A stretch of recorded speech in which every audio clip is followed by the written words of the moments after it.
Epektibo na ang mahigit 24 na pisong rollback sa kada litro ng diesel ngayong pong araw.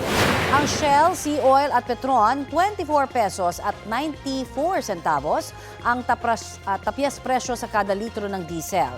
May bawas presyo na 3 pesos at 41 centavos sa kanilang gasolina at 2 pesos sa kada litro ng kerosene.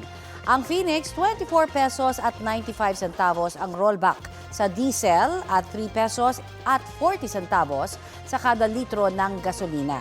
Ayon sa Department of Energy, kinokontrol na ng gobyerno ang galaw sa presyo ng petrolyo.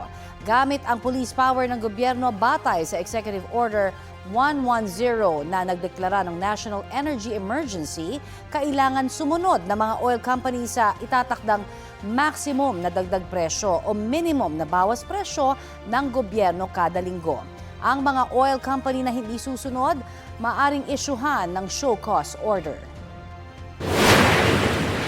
If you don't comply, the penalty of that would be 3 months to 1 year imprisonment and a fine ranging from 50,000 pesos to 300,000 pesos. It's more of a criminal penalty.